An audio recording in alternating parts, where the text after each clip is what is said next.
कथेचं नाव आहे अमन राधिकाची अनोखी प्रेमकथा। नाव ऐकल्यावर काय वाटतं? प्रेमाची भावना काय असते? चला तर मग आज आम्ही तुम्हाला प्रेमाच्या भावनेचा अर्थ काय आहे ते सांगू। ही कथा आहे राधिका नावाच्या एका श्रीमंत कुटुंबातील मुलीची आणि दुसरा अमन नावाच्या मध्यमवर्गीय कुटुंबातील मुलाची। दोघेही एकमेकांपासून खूप वेगळे आहेत, पण ते एकमेकांच्या प्रेमात पडू शकतील का? चला जाणून घेऊया। राधिका लहानपणापासूनच आलिशान घर, कार आणि जीवनशैलीत वाढली आहे। त्याच अमनला लहानपणापासूनच कुटुंबातील संघर्ष बघून मोठा झाल्यावर त्याच्या जबाबदारीची जाणीव होऊ लागली। फारसे पैसे नसल्यामुळे त्याला फारसे लिहिता वाचता येत नव्हते आणि सर्व काही असूनही राधिकाला लिहिता वाचण्याची इच्छा नसल्याने वाचता येत नव्हते। कालांतराने दोघेही आपापल्या जीवनशैलीने मोठे झाले। दुसरा अमन एका छोट्या कार कंपनीत काम करू लागला। दुसरीकडे राधिकाने आपले आयुष्य मजेत घालवायला सुरुवात केली। एक दिवस असा आला की जेव्हा दोघेही एकमेकांना भेटले, तो असा प्रकार घडला की एके दिवशी अमन गाडीच्या चाचणीसाठी बाहेर गेला होता, तर राधिका तिच्या मित्रांसोबत कारमध्ये फिरायला गेली होती। थोडं अंतर गेल्यावर राधिकाच्या गाडीचा ब्रेक फेल झाला आणि त्याचवेळी अमनला कोणीतरी हात दाखवत लिफ्ट मागत असल्याचं दिसलं। अमन गाडीच्या बाजूला उतरून राधिकाच्या दिशेने गेला, तेव्हा राधिकाने त्याच्याकडे बघितले आणि विचारू लागली, थोड्या अंतरावर आम्हाला सोडता येईल का? तिचे बोलणे ऐकून अमन शांतपणे गाडीच्या दिशेने गेला आणि गाडी तपासू लागला। ती कुणाला तरी विचारते आणि अमन उत्तर देत नाही हे पाहून राधिकाला आवडले नाही। अमन काही वेळाने कुणालाही काही न बोलता निघून जातो हे पाहून राधिकाला काहीच समजले नाही। म्हणूनच मागून आवाज आला, राधिकाची गाडी सुरू झाली आहे, आत या। हे ऐकून राधिका त्याचे आभार मानायला गेली, तोपर्यंत अमन निघून गेला होता। राधिका पुन्हा गाडीत बसली आणि निघून गेली। एक दिवस असा आला की राधिकाचा वाढदिवस होता। ती दरवर्षीप्रमाणे तिच्या कुटुंबासोबत मंदिरात गेली होती। तिथे तिला पुन्हा अमन दिसला। त्या दिवशी त्याचे आभार मानण्यासाठी ती त्याच्याकडे गेली। हे ऐकून अमन तिला पाहून हसला। ते पाहून राधिकाने अमनला विचारले, बोलता येत नाही का? त्या दिवशीही मी विचारले होते, तेव्हाही तू काहीच बोलला नाहीस। आज जेव्हा मी स्वतः तुझ्याकडे आभार मानायला आले होते तेव्हाही तू फक्त हसलास आणि नाही काहीच बोल। मग अमन म्हणाला की मला उशीर होतोय, पण मी तुला तिथे लिफ्ट मागताना पाहिलं म्हणून मी गाडी थांबवली आणि तुझी गाडी ठीक करायला आलो। मग दोघांमध्ये बोलणे सुरू झाले। मग अमनला उशीर होत होता। अमन म्हणाला की आता मला जावे लागेल, मला ऑफिसला उशीर होतोय। निघताना अमनने तिच्याकडे मैत्रीचा हात पुढे केला आणि म्हणाला की आपण मैत्री करू शकतो का? हे ऐकून राधिका म्हणाली, माझ्याशी मैत्री करू नकोस, मी सगळ्यांशी मैत्री करत नाही, तुला मैत्री करायची की नाही ते सांगशील।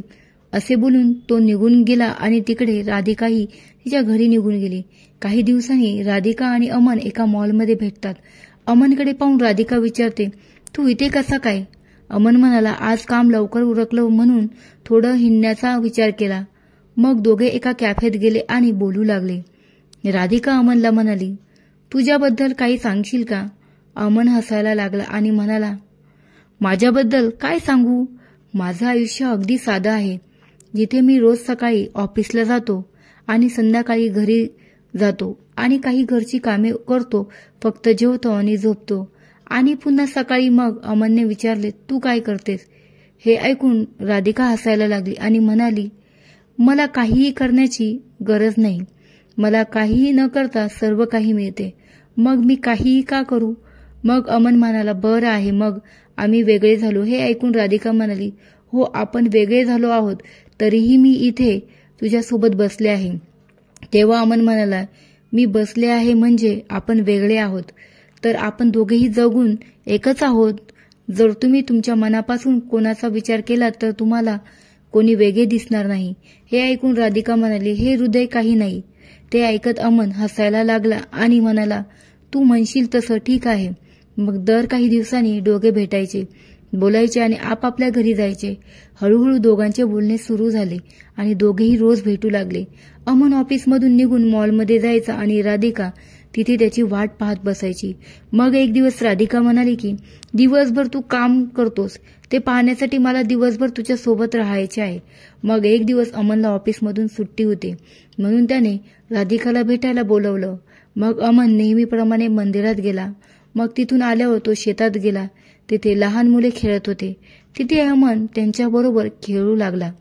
नंतर काही वेळाने अमन आश्रमात गेला, जिथे तो लोकांना खाऊ घालत असे. काही काळ त्यांची काळजी घेतली.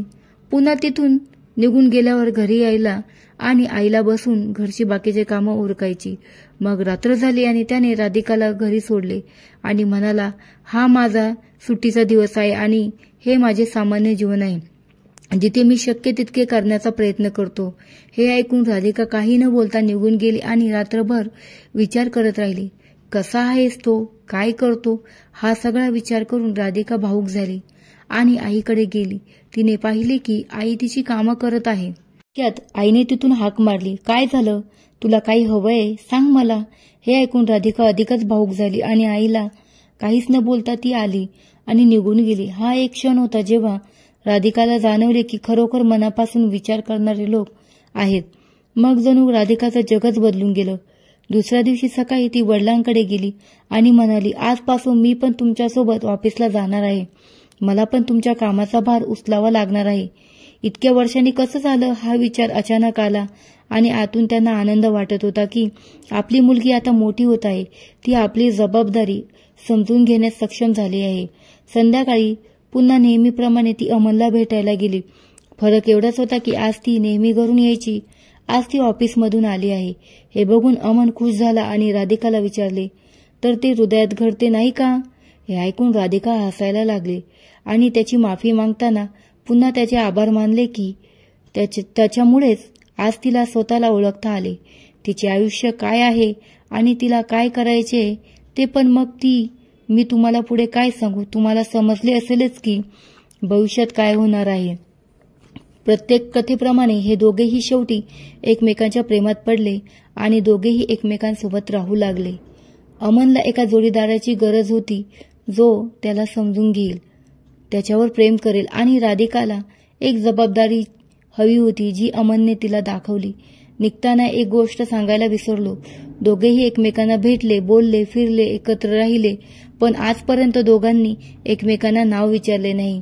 ना अमनने कधी तिचे नाव विचारले ना राधिकाने कधी. अमनला त्याचे नाव विचारले तर या कथेचा अर्थ असा होता की कुणाची ओळख जाणून घेणे किंवा विचारणे आवश्यक नाही. फक्त महत्वाचे आहे की तुम्ही त्याच्यावर किती विश्वास ठेवता आणि त्याला मदत करा हे जाणून घेतल्याशिवाय. राधिका एक अशी मुलगी होती जिला नेहमी प्रवास करायला, मजा करायला आवडत असे आणि अमन हा असा मुलगा होता ज्याने नेहमीच त्याची जबाबदारी त्याच्यावर ठेवली. दोघेही एकमेकांपासून खूप वेगळे होते पण शेवटी ते एकमेकांसाठी बनले.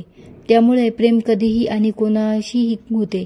त्यासाठी तुम्हाला तुमच्या जबाबदारीपासून दूर जाण्याची गरज नाही आणि त्यासाठी त्यागही करावा लागणार नाही. कथा समाप्त. कथा कशी वाटली नक्कीच कमेंट बॉक्समध्ये कळवावे. अशाच प्रकारच्या नवनवीन कथेसाठी चॅनलला लाईक आणि सबस्क्राईब करा. पूर्ण कथा ऐकल्याबद्दल धन्यवाद. भेटूया एक नवीन कथेसोबत.